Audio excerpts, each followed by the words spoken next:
Welcome back to Kings of Columbus. Doug Lesmerises and Bill Landis. Three things we're going to hit Landis on this episode. One is we're covering the things that Ryan Day said at the Wednesday news conference that don't have to do with recruiting. Two is a discussion that we've had with our tech subscribers we want to have with our Kings of Columbus audience about your feelings about the Michigan game and your feelings about that game in the 12-team playoff. And then primarily we want to dig into Ohio State's national title chances and how much they are or are not related to how Ohio State played against Michigan. But can I drop a survey on you just so people know this off the top? Can I drop you at one answer on you? Please. Because I almost wanted to get permission from Ohio State fans to do a show that deals to some great degree with national title chances. Like, right. Do you even want to hear that less than a week after the Michigan game? So I asked our tech subscribers, are you ready to think about Ohio State's national title chances yet? These were the choices I gave, Landis. Yes, I was thinking about natty chances as soon as the game ended. Like it's always there. I was always thinking. Yes, I'm just ready right now. Like midweek after the Saturday loss, this is the right time to hit me. I'm just getting ready. Not yet, but I'll be ready when the bracket comes out Sunday. So that's like you need a week, which I think is very reasonable. Yeah. Not yet, but I'll be ready by the start of the playoffs, which means you need like 3 weeks. And it's like, okay, if you want to be sad about Michigan, but like when they're getting ready to kick off against whoever they're going to play, you'll be ready. It won't be lingering too much. It won't be lingering so much that you can't enjoy the playoff. I don't mean to say it won't be lingering. And then the last one is, no, I'm not even close to being ready. I'm not sure I care that much about a national title in a year with the Michigan loss. So that's like, Michigan is everything. Yeah. What do you think won? No, but I will be when the bracket comes out. You know your people, but it's really split. That only got 29%. So I will say overall, the people who are not quite ready yet, that is 59%, and the people who are ready is 41%. Right? So more people than not are really not ready yet, but we're doing it. We're doing it anyway. Not yet, but I'll be ready when the bracket comes out Sunday, 29%. Yes, I just got ready now. So I needed like half a week. That's 27%. Not yet, but I'll be ready when the playoff game comes in 2 weeks. That's 19%. Yes, I was ready as soon as the game ended, 14%. And 11% not close, I'll never be ready. Yeah. So I actually thought the idea that I was ready as soon as the Michigan game ended got more votes than no, I'll never be ready. I was a little surprised by that. I thought that was encouraging. Yeah, I'm surprised by that as well. And I bet if the people who are in that 11% who say they'll never be ready, some percentage of them I think will be ready by the time the game comes around. I understand like not being able to think about that right now or like assume what your mental state might be when that game comes. If Ohio State's like hosting an SEC team in the shoe, I think some people will be pushed more towards the I'm ready disposition. But no, I certainly would have guessed that there'd be more in that bottom 11% than would have been in the yes, I was ready as soon as the game ended. And again, we just think it's a good focus group, a good cohort of educated, dedicated Ohio State fans who really, really do care. And so we do take the thoughts of our tech subscribers into great consideration. So if we're at 41% are ready, and then another 29% will be ready by Sunday, I think we're okay here on Thursday to talk about it. So I'm giving us permission. Yeah, I think so. And we're not just talking about chances, right? We're not digging into matchups or anything like that. No, we don't know Ohio State's playing yet, but it's like the theoretical conversation of can this team rebound and actually do it? Yeah. Okay. We'll get to that at the end. Off the top, you were there. I was not. For those who do partake of Kings of the North, you experienced the miracle of a recorded broadcast because as Landis was at the Ryan Day news conference on Wednesday asking very pertinent questions, we also were running our show about who's going to win Arizona State, Iowa State in the Big 12 championship game that we had recorded earlier Wednesday morning before Bill went and did that. But I was doing that show during the Ryan Day news conference. You were at the Ryan Day news conference. Just your vibe reaction before we dig in specifically to a couple things he said.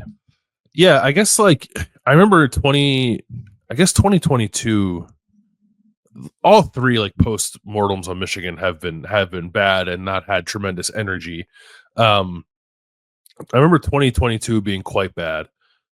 Even when Ohio State knew then that it was going to go to the playoff and like play Georgia and get an opportunity sort of like for redemption there, there was not a whole lot of, I don't know, just like energy from Ryan Day. And like he didn't come into the press conference on Wednesday like, you know, bopping around, let's go after this thing kind of thing. But I thought he like definitely presented himself better, differently than I expected coming off of a fourth straight loss to Michigan.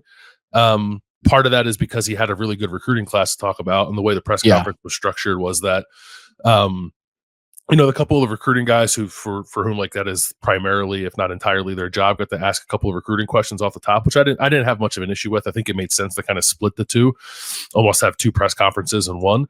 But even when we got to the Michigan stuff and the more pressing, you know, future stuff, are you the right guy kind of things, I thought Ryan Day showed up ready to answer those questions for the most part. I'm not saying that every single answer was satisfactory. There was still some like, some of it was still coded in like we got to execute better, but yeah, he definitely, you know, he owned the coaching missteps and not giving them the right plan, not having the proper frame of mind, not coaching well through the tense moments of that game, and just ultimately not putting Ohio State in a good enough position to win, obviously. So, you know, I thought it was probably about as good as it could have been. And then I'm not that shouldn't like make you feel any better about Ohio State losing to Michigan. That's not what I'm saying. But in terms of a coach going up there and just kind of taking the questions that were going to get thrown his way and not dismissing them, like he could have gone up there and just said like, we're not talking about it, we're moving on to the postseason. Like he didn't do any of that. So like I thought it was mostly fine. We've talked about this before. I thought the signing day news conference in 2022 after the Michigan loss was the low point of the Ryan Day era, maybe until now, because it was coupling the Michigan loss with they didn't get Caleb Downs. Can they compete in the NIL era? And that's not where they are right now. They think they can compete with anybody in recruiting now. So it was an update, even though they lost Offord, right? Like, were there any vibes of that floating? No, because Naeem Offord had been trending away from Ohio State. I guess the only thing with Naeem Offord was that he went to Oregon and not Auburn, but I think people had sort of come to terms with the fact that they weren't going to sign Naeem Offord like 3 months ago. And then they ended up keeping, this was not during the press conference, but Ohio State ended up keeping TJ Alford. It flipped Turbo Rogers officially from Alabama, and Ryan Day was able to talk about that. It had kept Zion Grady earlier in the day from flipping to Auburn. So like we've even like last year, right, when we weren't sure whether or not Jeremiah Smith and Edric Houston were going to sign with Ohio State, there wasn't anything like that. On Wednesday, it was mostly just like, this is a good class. We signed them all. There wasn't much drama, and there weren't any questions about like what's up with your NIL and why can't you keep anybody. Like he was asked about like some O-line deficiencies, and I thought answered those, like, you know, I had an answer for that too. But otherwise, like it was a signing day. If you could like separate it from the Michigan stuff, like it was a signing day worth celebrating because Ohio State kind of did what it was supposed to do. Yeah, which is the difference. So 2 years ago, it was a Michigan loss, and then a signing day fears of the new world piled on top of that. And then they managed to get, once that day was behind them, then I think they did manage to get to, we're going to let it rip against Georgia by the time they got to that game. So that was everything all at once. To me, this illustrates part of the point we're going to talk about, which is that it really is almost two separate things. Because you're as down as you can be when it comes to your rivalry game, which is the most important rivalry in sport, and you are failing at it. That's as bad as it can be. But then the other part of it, which is the other 364 days of the year, everybody else you play, your ability to compete in talent acquisition, you feel good about. So I think those two things feel as separated to me, Bill, as maybe they've ever been. That it is honestly, again, to repeat myself for the 1,000th time, two separate paths, but I feel like those paths are even diverging. They're getting farther. I'm over here on the, hey, we signed a great class path. And if you're over on the Michigan class, you're like, what? I can't really, what? You did what? My ears are plugged by Mason Graham. I can't hear what you're saying. Isn't it? Because did it feel like two separate news conferences? Hey, great class. Yeah. Oh, we lost to Michigan. It definitely felt like two separate two separate news conferences, and I definitely agree with the separate paths conversation. I guess I would push back on like the other path being fine. Like I agree. Not fine. So like it's not like better. Better than the Michigan path, yes. Great. I would probably say not, because even on signing day, like Oregon like was killing it on signing day. Like yes. and Ohio, and including taking a 5-star prospect from Ohio State, and like Michigan was killing it on signing day. So there's even stuff there, plus and then, the on-field stuff against Oregon, the conversations about what is really a win over Penn State and Indiana mean for Ryan Day's ability to win a national championship. So I'm not, like, I don't want to come off as saying like, oh, that's all fine and good, and like Ohio State's ready to rock as long as they're not playing Michigan. But I do think they are separate paths. I do agree with that. Yeah, I mean, for Michigan was obviously the king, or Ohio State had been the king of the North, the capital of Northern football for X many years, a decade at least, right? Mm-hmm. Michigan was obviously the king of the North. They were the king of everything last year. Oregon's the king of the North right now. They're undefeated, and they have the highest average star rating in their class, and they flipped some guys on signing day, including taking one from Ohio State. Like, I don't know if Oregon's going to win the national title or not, but if neither Oregon nor Ohio State wins the national title, I would say going into next year, it's like, who's the best program in the North? Oregon. Yeah, I mean, I don't know. I guess the only argument against that would be Ohio State's, historical presence there, right? Like Oregon has not yet demonstrated the year-over-year ability to remain in that spot. But if you want to focus it more narrowly, I think you'd have to say it's Oregon. Yeah. So if one of them wins the national championship, then the answer is obvious. But if neither does, if Texas or Georgia or somebody wins the national championship, or Notre Dame, well, then Notre Dame would be the king of the North anyway. So how do you take it when it felt like mostly the things that Ryan Day was saying about what happened in the game are the things that all fans and media members were saying during the game? Mm-hmm. And so then when you, after the fact, say, yeah, we should have run outside more. Yeah, we shouldn't have run at Mason Graham as much. Yeah, we should have gotten our receivers even more involved. Is that good? Like, no. It's like you have the answers on Wednesday. It's like, why do you have them on Wednesday when everybody else had them in the second quarter on Saturday? It's not good. No. And I guess though the one question that really wasn't asked, and I don't know what kind of answer it would have gotten. Maybe it just would have gotten the same answers that he had said before. Is like, well, why? Why are you realizing that now? Why didn't you realize that at any point during the game? I think it was Dave Biddle did ask, like, it was the first non-recruiting question, was sort of asked about the lack of adjustments. And then like Ryan Day opened with talking about how well the defense played first, I think, to like take the heat off of them, because he didn't want that to be the conversation, which I think is right.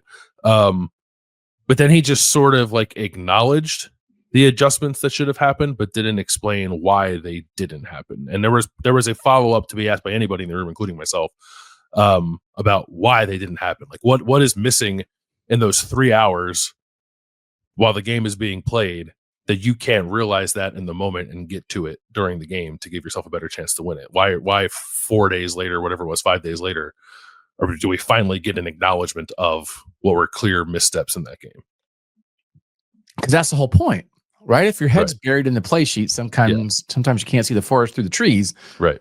But if you're standing on the sideline taking all this in, and Chip's sending in the plays from up there, being like, run at Mason Graham again. And you're like, no, where's the speed option outside? Where we did that once. Why didn't we do it 6 times?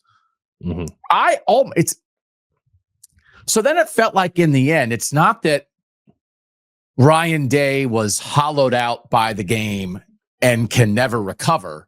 It's that he was in shock for like the 3.5 hours during the game and the hour after, and then he recovered. And on some level, I almost think that's worse. No, I think so too. Yeah, I mean, he said he was in shock after the game, but actions during the game might suggest that he was in shock during it, at least like late in the game too. No, you can't be. You can't be in shock. Yeah, you have to be the rock for your team. Right. Everybody else is in shock, and you have to be the North Star. So there's a lot of stuff to that I think from a Michigan game perspective is not reassuring. And then what would lead you to believe that a year from now, if he is the head coach, he won't be in shock during the Michigan game again? Nothing. Like if he gets imbued with confidence by winning a national title, maybe. But I maybe even that'd be the only thing, right? And even that I don't think is a guarantee. Yeah. There was again, I guess, for him to come up and say, I still don't have answers. I've been studying the film. I've watched the game 16 times and I still can't figure it out. I mean, that's not better. But, I was driving home and I was like, don't run it, Mason Graham. Shoot. Yeah. That's not great. Okay. I wish I could have been there. You guys did a great job. It's not great. Can I what if you were there, what you would have asked? Is there something that was unasked in the press conference that you think should have been asked? I mean, I always like to wait and try to follow up, right? Yeah. Like if he would have used the word "I was in shock," I might have followed up and said, Ryan, shouldn't a head coach not be in shock during or immediately after the game? Aren't you there to be the leader of 150 people that you can't be in shock? I think I would have asked something like that. I think I might have come back around. I'm like, Ryan, you're saying like, you realize all this now? Why did you not realize it during the game? Yeah. Or if you did realize it during the game, why wasn't like an action plan implemented to get to those things? Right. Yeah. Because it is on your side of the ball and it's your best buddy who's calling it. It's not like I mean, you and Chip are in lockstep. It's like, Chip's calling it, but to be like, Chip, we got to stop doing that. We got to get outside, whatever. We got to get the ball to Jeremiah Moore. That is, I'm dumbfounded as to that realization. And even like, what were the conversations during the week that led you to believe that was a good idea to begin with? Like, where along the way, how did you arrive at that? I think he did. I would say he insinuated, he did not say explicitly, that a lot of those interior runs were RPOs, where maybe it was actually the right read to hand the ball off based off how Michigan was playing defense. But the problem was still that they couldn't block Mason Graham and Kenneth Grant. It was like, yes, that they're playing two high safeties. It is a light box. That is a key to give the ball rather than pull it and throw it. But maybe you should have just pulled it and thrown it anyway. Like not necessarily the wrong decisions were made. It's just that in the act of making the right decisions, they didn't have the ability to execute the blocks necessarily to make those plays work. So, but even with that, it's like, well, okay, well then stop running RPOs, right? It's like, just run something different. Don't put your quarterback, I guess, in a bad position to try to make those decisions that aren't going to be successful no matter what. But that's like AI game planning. That's robot game planning. Light box, too high safety. That means hand it off. It's like, not when Mason Graham's there. Not when it's Tegra Shabola against Mason Graham. There's no look. I don't care. You could have 9 high safeties and have Mason Graham as the only guy on the defensive line. If it is a responsibility of Austin Saraveld or Tegra Shabola to block Mason Graham on that play, the read is not handed off. At least not 19 times. Mm-hmm. I don't know. I'm not a coach. No, I think I do. I think you're right. It was pretty clear rewatching the little bit that I've watched now. I've still not gotten through the whole thing. Like they couldn't run zone blocking schemes against Michigan. Like they couldn't move them. So and the few times they did try things that weren't zone, like they didn't work consistently. They worked a couple of times, but it was just a bad thought process that they just never really deviated from it to put themselves in better position. Little offensive line talk, and again, we're talking about that, Georgia's been missing Tate Ratledge at times, and now Texas might not have Kelvin Banks, their great left tackle for the game. And it's just like, Oregon's missed guys. Oregon's playing without Marcus Harper right now. Offensive linemen get hurt in a college football season. So that cannot be like the end all be all. Well, we had offensive line injuries and that's it. That's why we can't win anymore. Certainly right after the game, he sort of implied that those injuries caught up with them. But Right guard has been a problem all year. We've discussed that before. Do you think is there anything that could change or will change before they take the field again, other than trotting out what the five they trotted out against Michigan? I just don't know what it is. Like he said that. He said, I have the quote here. Let me read what he said. He said, we're definitely going to contemplate some rolling at the very least, and then look at it over the next couple of weeks. We probably could have done that in the game and considered doing that during the game, but it was a big game and we didn't think it was the right thing to do at the time. Looking back, we probably should have at least tried something. We'll look into that this week. We're looking to this week doing some of that. And then Bill Rabinowitz asked specifically about Josh Padilla playing center possibly. And Ryan Day said, like, yeah, Josh Padilla, Luke Montgomery, you can consider moving Donovan Jackson back inside. We've done a bunch of different things in terms of talking about it in the meeting room, but we're not there yet on a decision. We have a few weeks to see what gives us the best chance, and maybe it's multiple guys. So I can't really come up with a better alternative than the five they're putting out there. Like, especially if you're gonna move Donovan Jackson. That was the one for me that was like, okay, like, what are you gonna? Who's playing left tackle? Right? Like, I'm of the opinion that it cannot be Zen Mahalski. We've seen that. We know what that looks like. It didn't look good. I don't think he's ready. Plus, he'd be coming off of an injury. I don't even know if he's healthy enough to play, but let's assume that he is for the sake of argument. Like, I just think that's a bad idea. And then there's really nobody else. Like, George Fitzpatrick has been sitting there while they went from Zen Mahalski to Donovan Jackson. It'd be a little odd to me to go to him now when you've had two opportunities to play him previously and you didn't want to do it. I don't think that Ian Moore is like ready to rock and roll in the playoff, right? As a true freshman offensive tackle. So I just don't know. I don't know what you do there. I think you could maybe shuffle some on the interior if you wanted to move Carson Hinsman back to guard. Maybe you put Saravel. I think they got to get Tegra Shabol out of there. I think maybe that's the key. That's like the main thing is they need someone else to play instead of him because he's just not gotten any better this season and he was a real liability against Michigan. So maybe you put either Hinsman at right guard or put him at left guard and put Saravel back at right guard, and then you try Josh Padilla or Luke Montgomery, who played some center in camp at the center position, and see what that looks like. But you're talking about playing at least one guy in Josh Padilla or Luke Montgomery who has never played a high leverage snap. So how is that your answer? So Padilla especially, because we've seen a little Montgomery. There's always a difference, right, to me, between playing a guy early or playing a guy that you never planned to play. So Josh Padilla is probably going to be Ohio State center at some point in his career. Do you agree with that? Yeah, that's always been the thought. Yeah.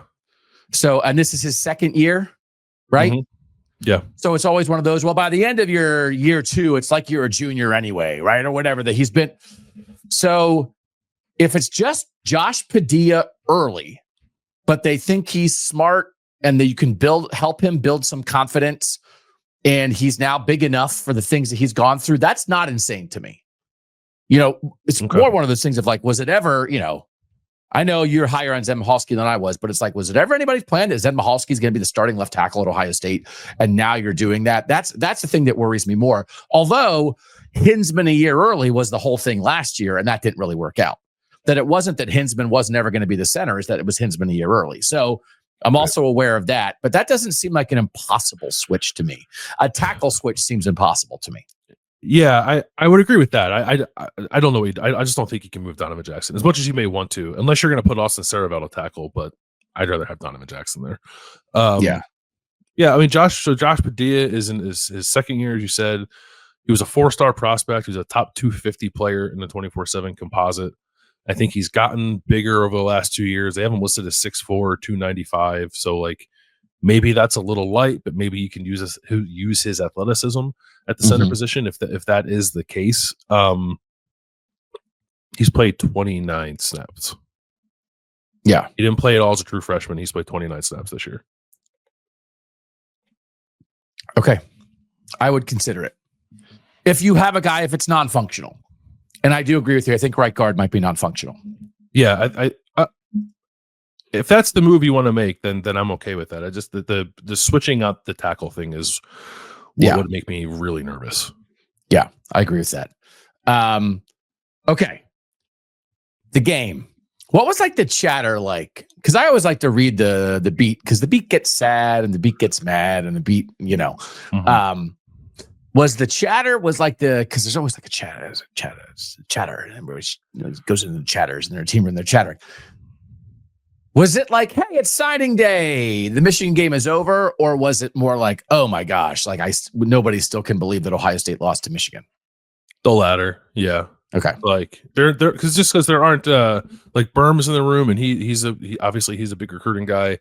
Mick Walker from Letterman Row is there, and he's a big recruiting guy, and like that's kind of it in terms of like people who do like recruiting as their day-to-day job who were there. So it was like everyone else for the most part, I think, was there to talk about what they just saw on Saturday, because like Ryan Day, I think a lot of us were in shock by what we saw. Yeah. Okay. So I just want to I've already corresponded with the texters about this. The texters helped clarify this for me, but I want to make sure we bring the discussion here, which is, how much do you care about the Ohio State-Michigan game in the 12-team playoff era compared to the past? 10 is, I care as much as I ever have. 1 is, I care much less than I used to, because Ohio State is still getting a playoff spot with a loss. So that rating, Landis, is 8.87. And more than half the people are a 10. Mm-hmm. So let me give you the second answer here too, because this is the other part that I think is important and interesting. Which most closely matches your feelings about the Ohio State-Michigan game? 63% to this question said, I still care a lot about the game regardless of the playoff or anything else. So that's 2/3 of people are like, it's still the game to me, the same as it ever was. And I think to just say that, 2/3 of Ohio State fans have not had their feeling about the Michigan game changed by the playoff, I think is a very convincing thing to say to anybody who suggests that Ohio State-Michigan isn't what it once was because of the 12-team playoff. Yeah, I agree 100%. I'm not. I honestly, I never really thought the game would get diminished in a significant way. Like maybe a little bit, right? Maybe if you asked that question in a hypothetical fashion a couple of years ago, the number would have been higher, but it's still pretty high. I mean, we talked about it with Dan Wetzel on Kings of the North. Like, watch what happened after the game if you have any doubt about what that game means to people. And then the other group that has any substantial vote at all is, I care a little less about the game in this new era, and that's good. A Michigan loss doesn't ruin the season as much. 28% of people said that. And I'm also here for that. I care a little less about the game in this new era, and that's bad. The playoff has made rivalries less of a focus, got 7%. So 63% are the same, and 28% it's a little less, but it's good that it's a little less. That's 91% of the vote, Landis. And I'm here for all of that. Only 3% of people voted for I care a lot less, whether it's good or bad. 3% care a lot less. So I've had this conversation a couple other places, but I haven't had it here.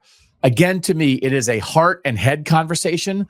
But to what matters the most, in my mind, for fans, it's not what I care about, it's what I think you care about, because you have expressed it to us, is how you feel the week leading up to the Ohio State-Michigan game and how you feel during the 3.5 hours that the game is played.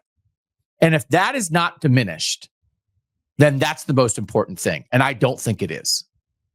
Because that's your heart. That's your gut. That's you got a knot in your stomach. You can't wait to play this game. You can't wait to beat your rival. And while it is happening during the game, you are on the edge of your seat as much as you have ever been. That's what matters the most. After the fact, if a loss after the fact doesn't kill you quite as much, I think that's good. If it kills you as much, that's also fine. But if your main, and so I would argue, Bill, that if there is any diminishment, I don't think it's before the game, and I don't think it's during the game. And this is the 3% of people that said it's been diminished a lot. I think what's really diminished is after. And if that's what you care about the most, that it didn't ruin somebody's season enough, that goes back to the argument I've had the whole time. Why is your favorite part of the sport ruining a season? But you still want to puke during the game, and you still were riled up before the game. But even that point, Landis, we still have 2/3 of people whose hearts are broken. Yeah. Nothing about that has changed. Your hearts are broken. So either your hearts are broken, or after the fact, your hearts are broken a little less. I think those are two good outcomes. So anybody who thinks the game is diminished, I would say is wrong. I would absolutely say they're wrong. I do think maybe I would even stretch the heart conversation to the immediate aftermath of the game too. I think where the 12-team playoff helps is with the reset, like whenever you're ready for it, right? Like maybe you're ready for it right away, maybe you're ready for it a week later, but there's an opportunity more often than not, I would imagine, with Ohio State to reset after that game, no matter what happens. So that's what's different, and that is, I guess, for some people maybe a little better. I don't want to tell anybody how they should feel about this game. That is not our intent. Agree. Yeah, but I think if you are a person who is able to hit that reset as Ohio State tries to play for a national championship, that's great. And if you aren't, then that's cool with me too. Like I totally get it. But I do think there's an opportunity there to kind of digest the game a little bit differently than people have been able to in the past. So to me, the two things that are this tells me what I think is happening. 2/3 of people say it hasn't changed at all, but 91% of people say I'll be ready to think about the playoff by the time the game gets here. That's great. Those are two great numbers. So, or 89%. It was 11% who said the Michigan loss, I don't even want to think about a playoff at all.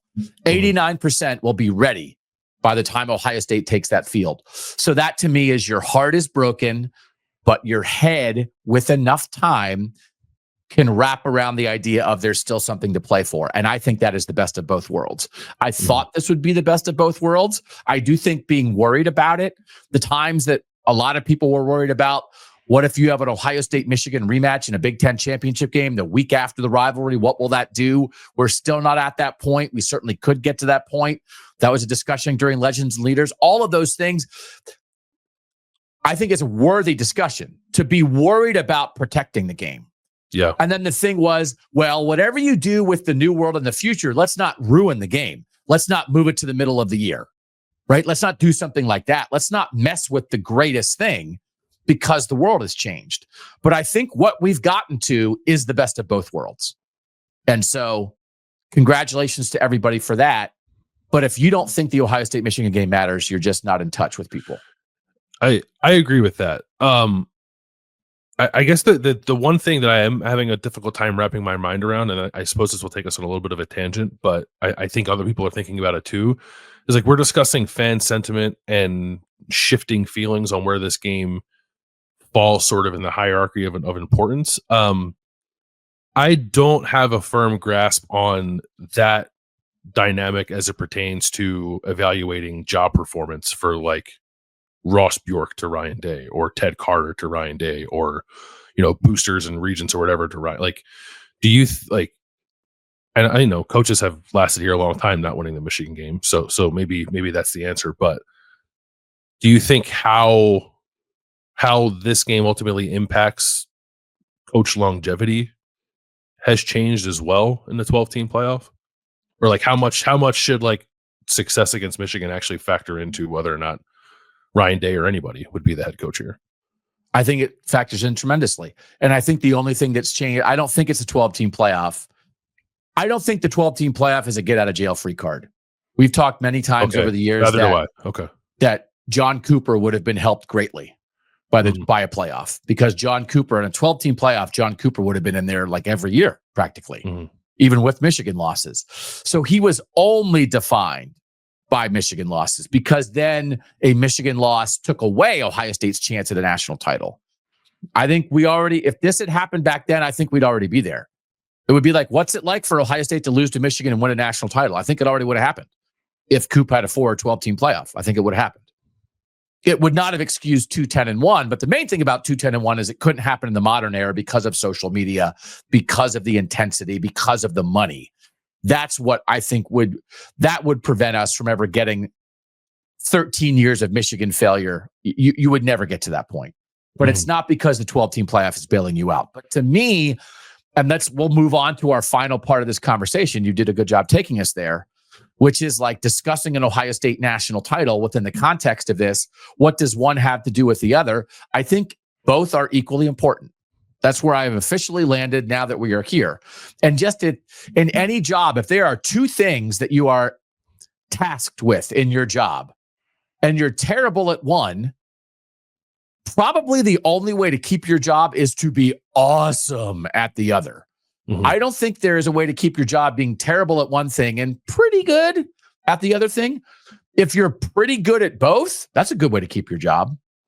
Yeah. But with what Ryan Day had done against Michigan, this is why on Sunday, you and I said they very well may be in a national title or bust scenario, because you've got to be awesome at the other side. Because now Michigan is abject failure. To me, this pushed that over the edge. It's not bad luck. It's not a blip. It's not just that Michigan's good. So if I'm Ross Bjork and Ted Carter, and more importantly, the donors and boosters involved, if I think I have a coach who can win a national championship, right? But I think he can't beat Michigan, I don't think I can keep him as the Ohio State coach. Yeah. That's where I am. And I actually think, I guess I don't know. I don't know if that's a sentiment of mostly Ted Carter and Ross Bjork, because they're new to this, right? I guess they take their cue from the donors and the boosters who have been around. Okay. Yeah. We heard it. It's okay. Yeah, words. You can clip it if you want to. Who have been around this for Bill might be going viral. Yeah.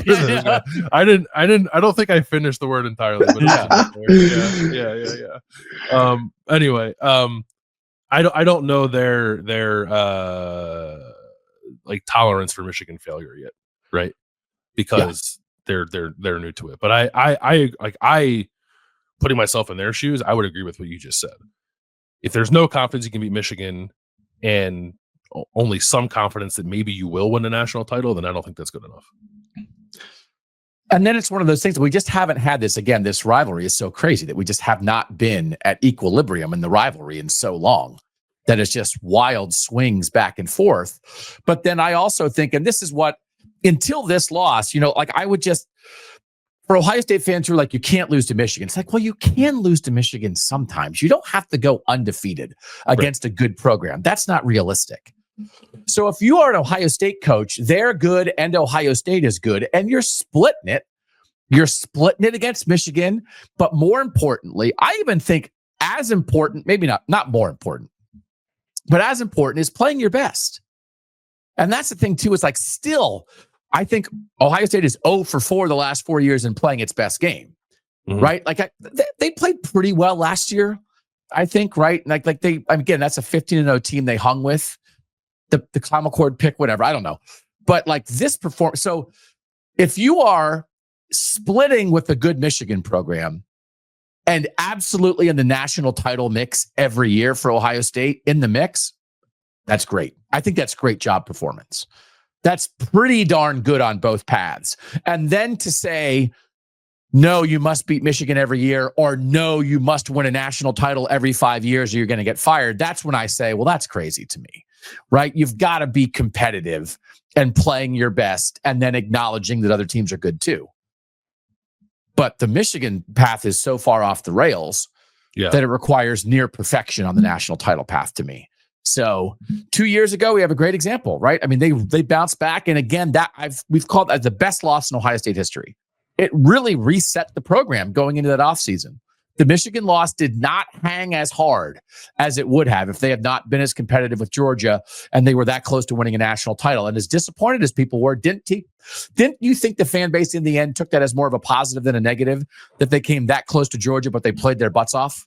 Yeah, I think that was taken not by the entirety of the fan base. I wouldn't assume that, but by a decent amount of people as like, okay, they've bounced back from whatever this funk is that Ohio State is in against Michigan. This game was the indicator that they're going to get it back. And I mean, obviously that wasn't the case, but I don't know, but I don't think that dynamic exists this year. I agree. I don't think like, I don't think there's like a minimum threshold of games that the Ryan Day needs to win in the postseason, short of winning a national title, that would make people feel that way. It's not like win 2 and you're fine.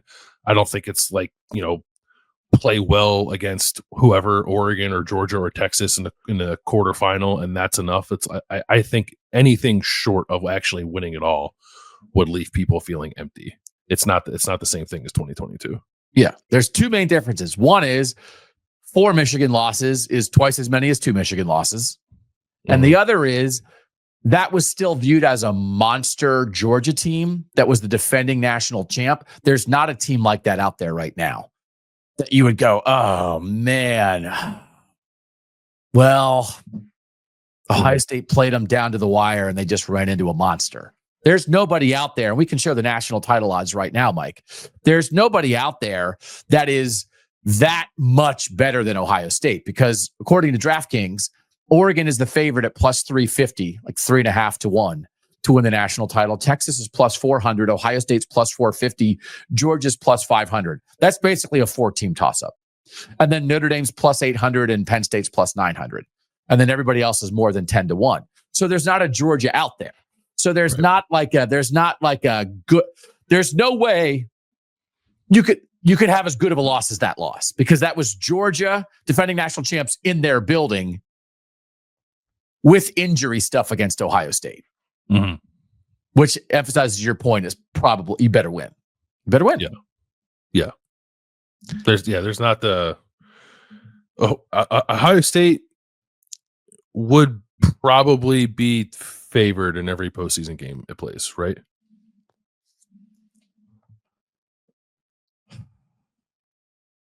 They'll be favored in the first round game, and then let's see how Oregon looks, right? Let's see how Oregon looks against Penn State. If Oregon looks like a machine and everybody's back healthy, and Ohio State and Oregon, if the path sets them that way, wind up playing in a quarterfinal in a 1-8 game, I think Oregon could be favored in that game, but I don't think it'd be more than a field goal.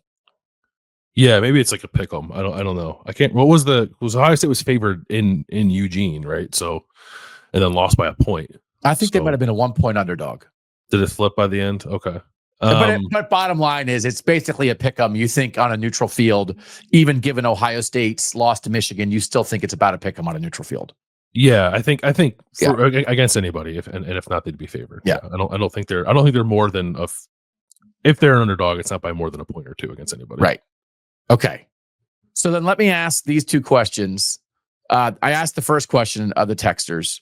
The second one was, what is your faith in Ohio State's national championship hopes, their chances? I've been asking this question the entire Big Ten schedule, and it got over 8 on a 1 to 10 scale going into the Oregon game. It fell off after that. It fell off even more after the Nebraska game. It was down to a 5. It had risen up to like a 7.93 going into the Michigan game, and now it is a 5.05. But it's not a 2. So what do you think Ohio State's national chances are coming off this devastating Michigan loss? 5.05, I actually think it's pretty good.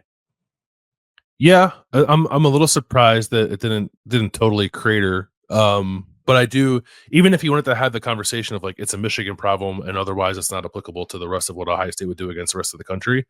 Like you can watch that game and ask yourself, like, are they going to be able to block anybody in the playoff? Like, so I think it makes sense for that to fall, even if you wanted to assert that it was purely a Michigan problem.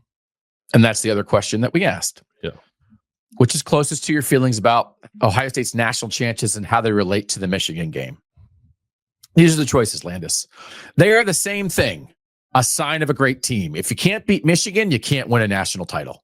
So, like, what are we talking about? It's just go win games. They are related. Michigan showed some mental and physical weaknesses in Ohio State that probably will show up during the playoff, right? That's a reasonable middle ground. Or they have little to do with each other. The Michigan loss is a mental rivalry thing and doesn't tell us what kind of playoff team the Buckeyes will be. So, of course, the middle won, right? Of course, the middle won. What percent do you think the middle got? 67%. 55%. So just over half said that they're related. And then they have little to do with each other or they're the same thing. What do you think got higher? They have little to do with each other. 35% they have little to do with each other. Only 10% they are the same thing. And I would mash the "they have little to do with each other" button so hard, I would sign up for the text 10 extra times to vote that 10 more times. I think they are almost completely unrelated. What do you think? Like it's just hard for me to separate the offensive line stuff from it, right? Yes. Like the emotions of it, the ability to execute when called upon, I do think are different. And maybe don't have anything to do with one another.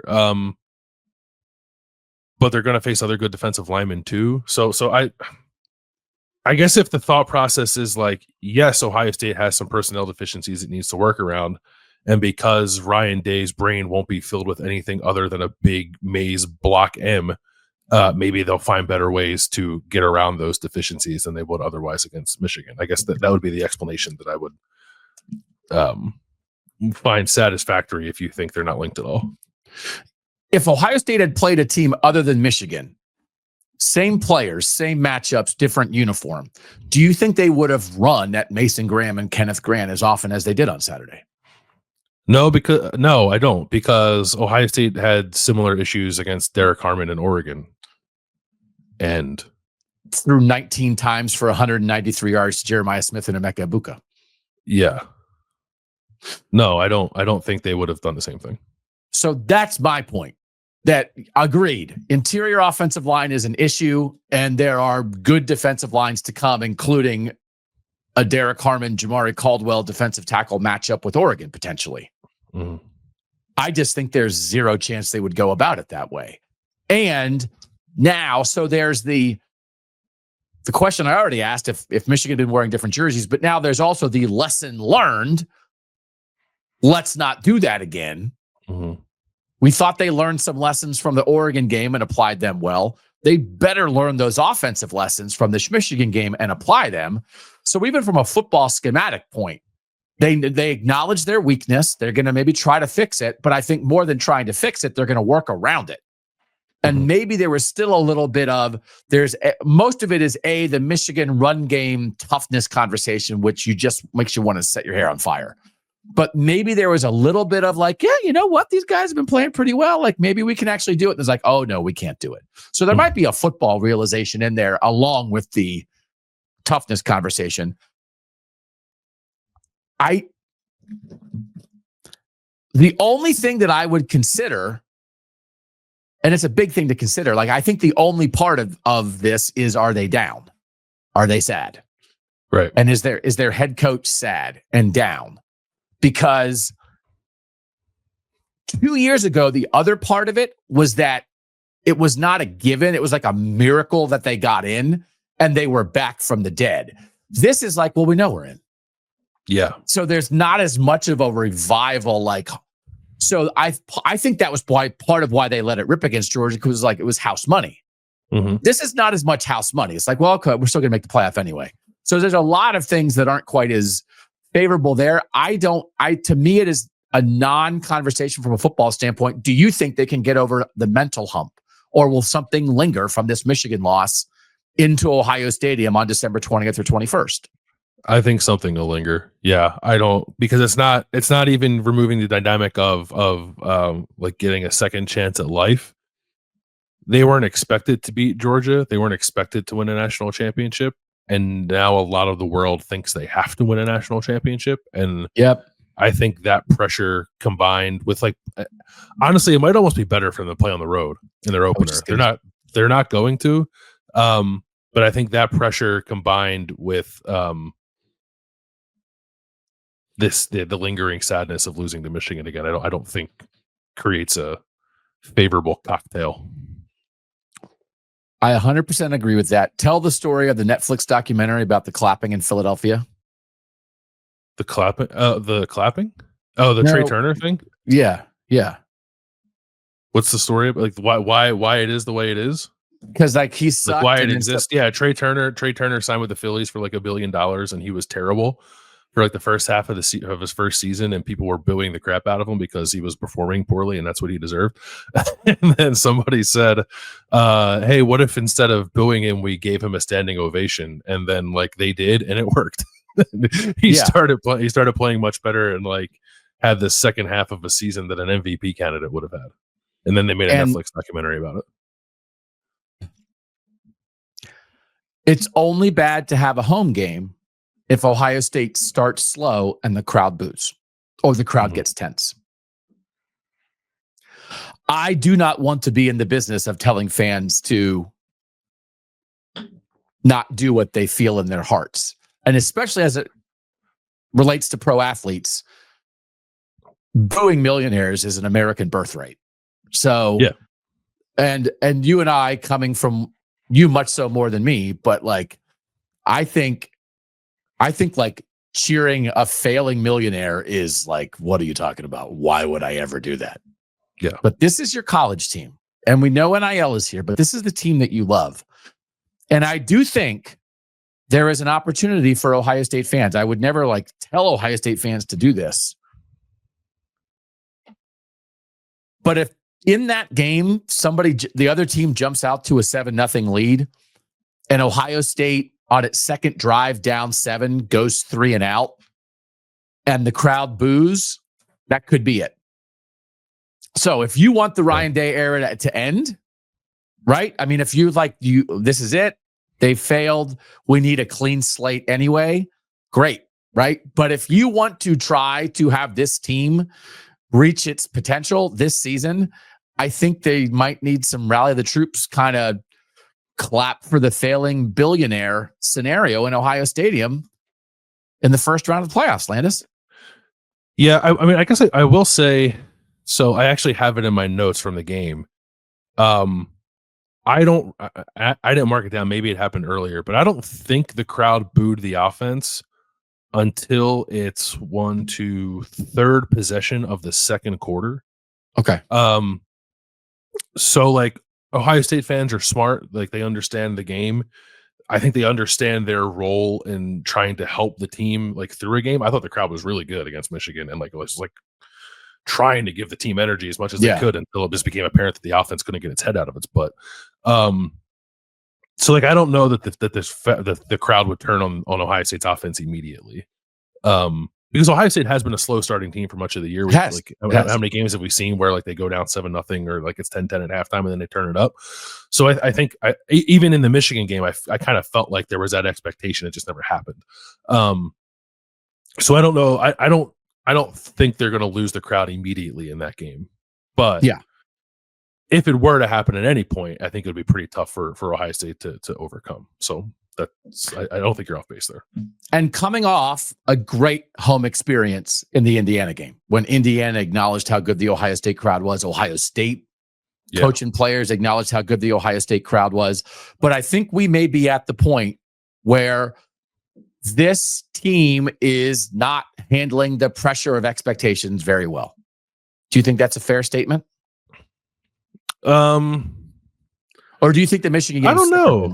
Yeah, I don't know because like I don't. It's not like like the Oregon game. I don't think was an F, right? Like the individuals didn't play well against on Oregon. On the road, there were expectations in that game.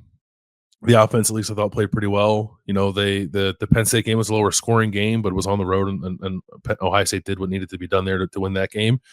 I think maybe beating Indiana the way it did might have gotten them out over their skis a little bit with perhaps not even how good they are, but just sort of like the kind of role that they maybe thought that they were on.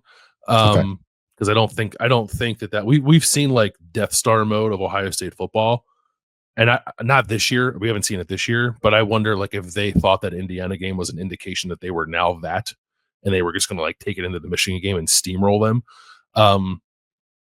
So I don't know that I'd say like prior to the Michigan game that they had a problem handling the pressure, but like now with the pressure that losing the Michigan game has put on them, maybe they will struggle to handle it. Yeah.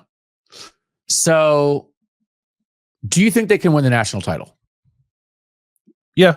I think they have the talent too. I think there's matchups that could favor them in the playoff. Yeah. I think they could too. Is there anything other than the interior offensive line that you think is a major just football red flag right now? Quarterback pressure. Like the same thing we said in the Oregon game. They didn't sack Davis Warren. Okay. So they have to, and like that had been good in the couple games prior to that. So like it was bad against Oregon. They did things to address it. I think the results after the Oregon game were better. But then they didn't get much out of it against Michigan. So they need to get that in the playoff too. It's all line of scrimmage stuff in my mind. It's, can your offensive line block people? Can your defensive line make plays? And I do think, well, where are you on Will Howard? Devastating mistakes. What in the Penn State game and the Michigan game now? Like this is this something that should Ohio State fans, we've been talking about it all year, but should Ohio State fans be fearful of Will Howard devastating mistakes in the playoff? I mean, he's probably going to make one, right? It's the ability to weather that. So this was his first multi-interception game that he's had at Ohio State, right? So we talked earlier in the year about like when he has made a mistake, even in the Penn State game, the offense is like snap back immediately. Yeah, he's played well almost immediately. Like on the drive, the next drive after those turnovers, he's played quite well. I think combination of the injury, whether that was his head or his shoulder or both, against Michigan, and I think being a little shell shocked by the second interception, just really took him out of his game. So I don't know that like one mistake can be backbreaking. It's as long as he can like avoid the second one, then I think he could be fine. And I do think Dylan Gabriel will be the best quarterback in the playoff. Yeah. And then almost everybody else is capable of highs and capable of lows. Mm-hmm. And that would apply to Quinn Ewers at Texas, to Carson Beck at Georgia, to Riley Leonard at Notre Dame, to Jalen Milroe at Alabama if they get in, to Drew Aller at Penn State.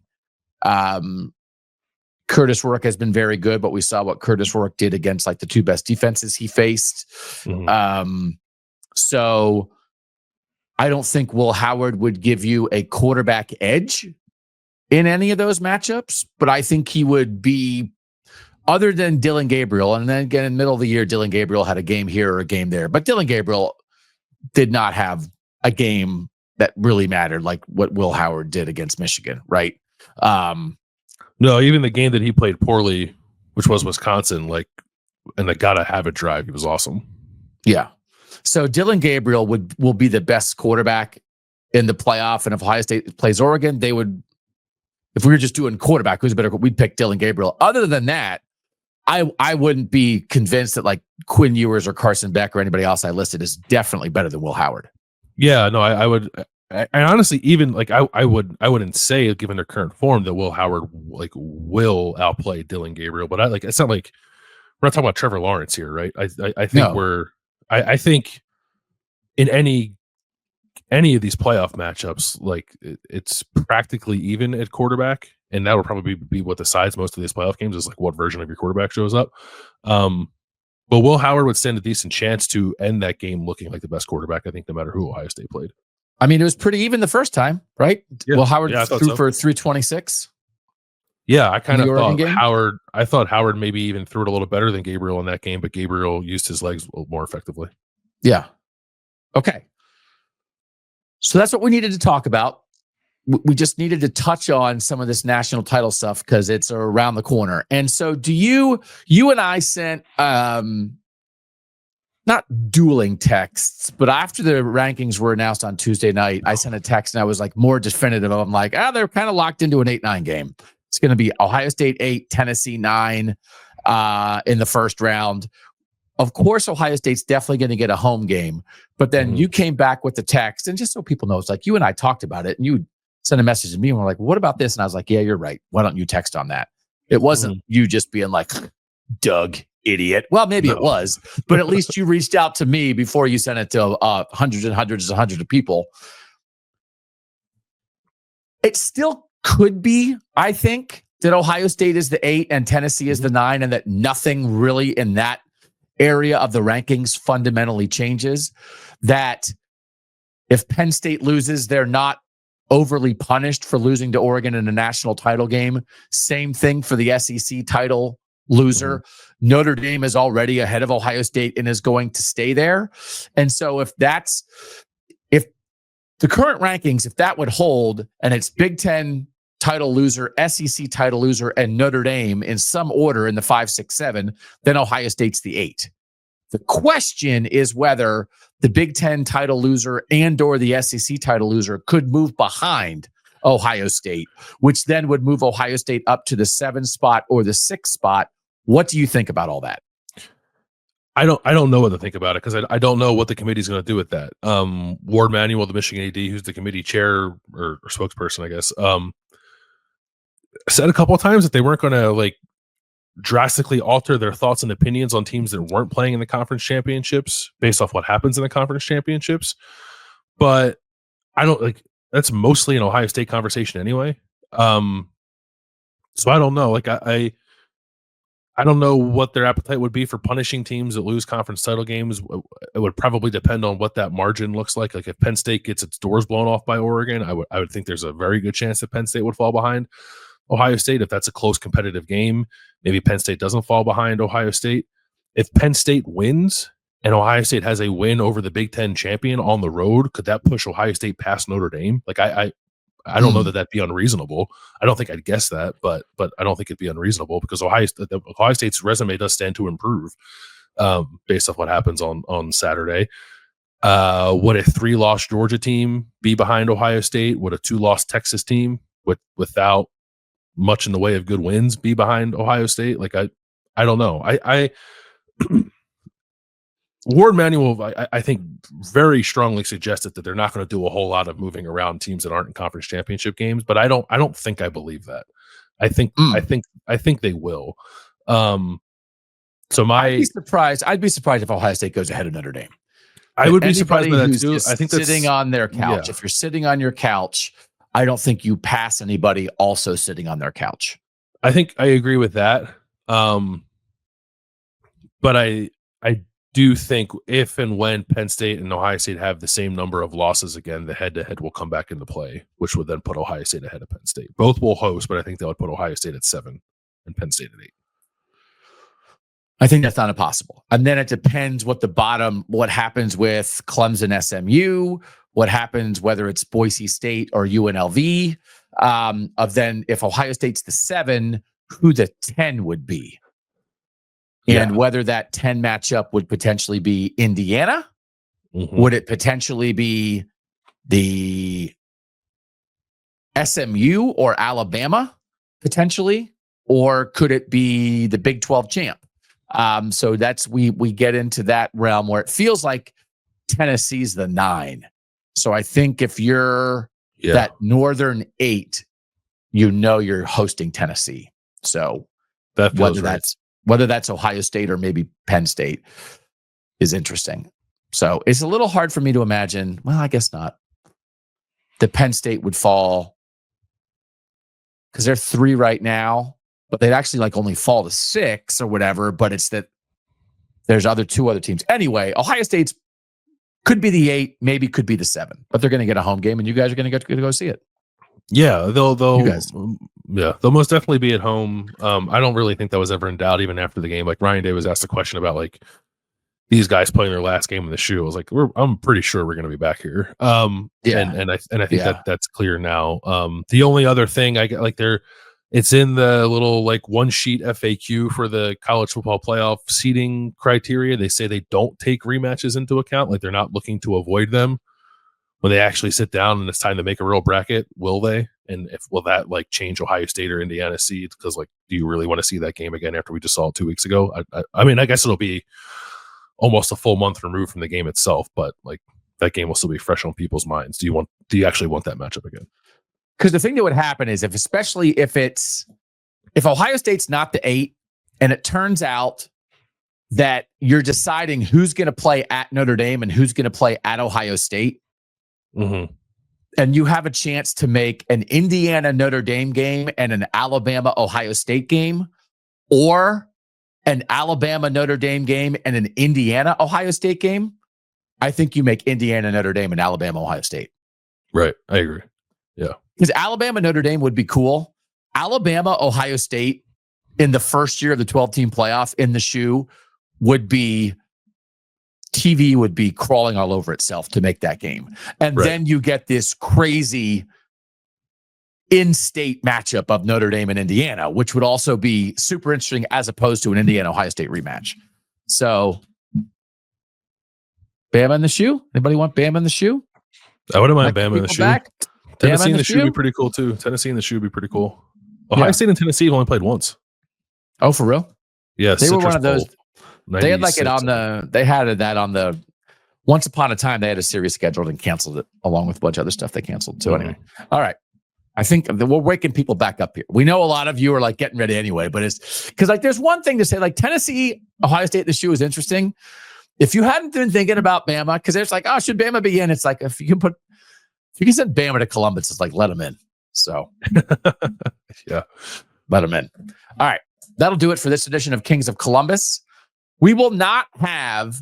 Well, here's what we'll have. Here's where we would direct you next. So of course, there's still everything happening on the podcast feed with the podcast daily and everything else happening this week.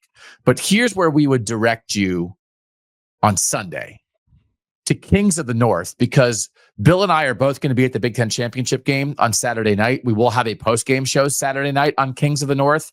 But then Sunday afternoon, as soon as the bracket is out, we're going to go live on Kings of the North.